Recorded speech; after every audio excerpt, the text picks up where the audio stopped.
ప్రియులారా, మన ప్రభు అయిన యేసుక్రీస్తు నామంలో మీకు శుభోదయం. ప్రభు సమీపంగా ఉన్నాడు. అనుదిన ఆత్మీయ ఆహారం నవంబర్ 26 బుధవారం. నేటి మన ధ్యాన లేఖనం మత్తయి సువార్త 13వ అధ్యాయం 3-8 వచనాలు. ఆయన వారిని చూచి చాలా సంగతులను ఉపమాన రీతిగా చెప్పెను. ఎట్లనగా, ఇదిగో, విత్తువాడు విత్తుటకు బయలు వెళ్ళెను. వాడు విత్తుచుండగా కొన్ని విత్తనములు త్రోవ ప్రక్కన పడెను. పక్షులు వచ్చి వాటిని మృంగివేశను. కొన్ని చాలా మన్ను లేని రాతి నేలను పడెను. అక్కడ మన్ను లోతుగా ఉండనందున అవి వెంటనే మొలిచెను గాని సూర్యుడు ఉదయించినప్పుడు అవి మాడి వేరు లేనందున ఎండిపోయెను. కొన్ని ముండ్ల పొదలలో పడెను. ముండ్ల పొదలు ఎదిగి వాటిని అణచివేశను. కొన్ని మంచి నేలను పడి ఒకటి 100 అంతలుగాను, ఒకటి 60 అంతలుగాను, ఒకటి 30 అంతలుగాను ఫలించెను. వ్యాఖ్యానాంశం: విత్తనాలు జల్లుట. వ్యాఖ్యానాంశం: విత్తనాలు జల్లుట. వ్యాఖ్యానం: విత్తువాడు మరియు విత్తనాన్ని గురించిన ఈ ఉపమానం సువార్తలో ప్రయాసపడే వారందరికీ ఒక హెచ్చరికగాను ప్రోత్సాహకరంగానూ ఉండాలి. క్రీస్తుపై విశ్వాసం ప్రకటించే ప్రతి ఒప్పుకోలును నిజమైనదిగా ఎంచే పొరపాటుకు వ్యతిరేకంగా ఇది ఒక హెచ్చరిక. అంతేగాక అనేక మంది మేము విశ్వసించామని చెప్పేది వాస్తవం కాదని రుజువుపరచబడుచున్నందున ఇది మనకు ప్రోత్సాహకరం.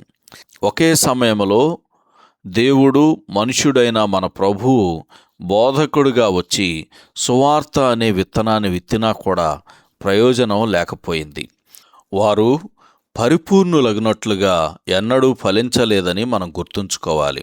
పేతురు రాసిన మొదటి పత్రిక 1వ అధ్యాయం 23వ వచనంలో రాయబడినట్లు, విత్తనం అక్షయమైనదని ఎరిగి అన్ని పరిస్థితుల్లో విత్తనం విత్తడం మన పని అని ప్రసంగి గ్రంథం 11వ అధ్యాయం 6వ వచనంలో చదువుతాం. చాలామంది సందేశాన్ని తాత్కాలికంగా ఆలోచించినప్పటికీ అది దేవుని ఉద్దేశాన్ని నెరవేరుస్తుంది అని యెషయా గ్రంథం 55వ అధ్యాయం 11వ వచనంలో చదువుతాం. విశ్వాసంతో వినేవారందరూ రక్షింపబడతారు అని యోహాను సువార్త 5వ అధ్యాయము 24వ వచనంలో చదువుతాం. దేవుని వాక్యం పరీక్షిస్తుంది, అలాగే రక్షిస్తుంది.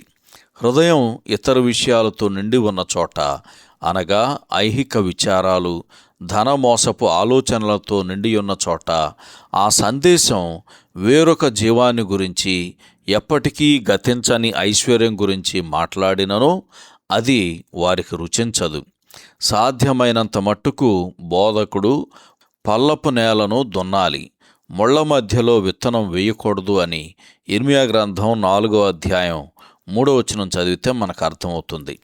మరోవైపు సమయమందును అసమయమందును బోధకుడు సిద్ధంగా ఉండాలి అని తిమోతికి రాసిన 2వ పత్రిక 4వ అధ్యాయం 2వ వచనంలో చదువుతాం. ఇందులో కఠినమైన సిద్ధపరచబడని హృదయాలపై పడే కొన్ని విత్తనాలు ఉంటాయి. కొన్నిటిని ఆకాశ పక్షులు మృంగివేస్తాయి. ఈ పక్షులు సాతాను మరియు అతని దురాత్మల సమూహానికే సూచన. వారు సువార్తను అడ్డుకోవటానికి ఎప్పుడూ చూస్తూ ఉంటారు. సహోదరుడు H.A. ఐరన్సైడ్. శుభములతో వందనాలు. ఈ సందేశాలకు సంబంధించి కానీ, బైబిల్కు సంబంధించి కానీ మీకేమైనా ప్రశ్నలు ఉంటే ఈ క్రింది నంబరుకు వాట్సాప్ ద్వారా పంపించండి. మీ ఆత్మీయ క్షేమాభివృద్ధి కోసం అనుభవజ్ఞుల ద్వారా జవాబులు అందించబడతాయి.